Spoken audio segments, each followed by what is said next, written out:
3-4 значит, события, которые незаконно или, я не знаю, или вынужденно досрочно покидать как бы, свои должности, это очень большое ЧП. Настало сегодня время, когда мы должны уйти от кризиса. Самое главное в этой концепции, что президент остается главой государства, есть исполнительная, законодательная, судебные ветви власти. Руководителем исполнительной власти будет премьер-министр. До этого, до сегодняшнего дня, вроде бы исполнял обязанности премьер-министр отвечает так вот, да, а его полномочия не прописаны нигде, ни в Конституционном законе о кабинете министров, ни в самой Конституции. Президент руководит кабинетом министров, а премьер-министр, как бы, да, когда сгущаются тучи, это мальчик для битья, которого можно просто уволить. Он не формирует правительство, он никого не назначает, никого не снимает, но отвечать должен за всех он. В этой истории я считаю, что главным, остальные все тонкости, какие-то, можно это обсуждать, о которых вы говорите, но самое главное сформировать исполнительную, законодательную и судебную ветви власти максимально, чтобы они были и подотчетны и народу, и парламенту, и своим избирателям.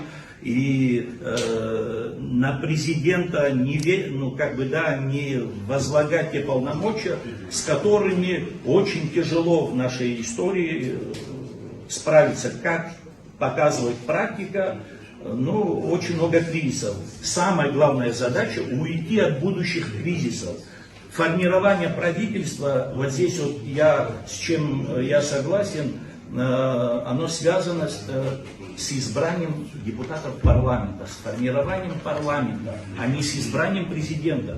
За президентской должностью на выборном этапе такой охоты, такой беготни уже как бы не предусматривается, потому что если президент не будет знать, кого он премьер-министром, мы же все живем в этой стране, мы должны понимать, что есть огромное количество наших с вами сограждан, которые искренне считают, что нам надо строить государство, но есть другая группа людей, которые преследуют, поддержав того или иного кандидата в президенты, получить то или иное какое-то благо, которое есть у нас с вами.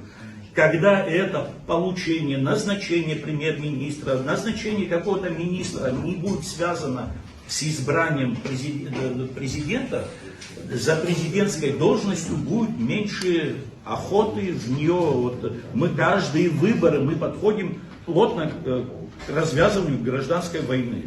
Простите, жизнь показала, что у нас это не получилось, эта история. И та конституция, которая работала и распределяла в таком виде полномочия, оно 3-4 кризиса подряд, это очень не звонок, а это удар вот, по нашей государственности.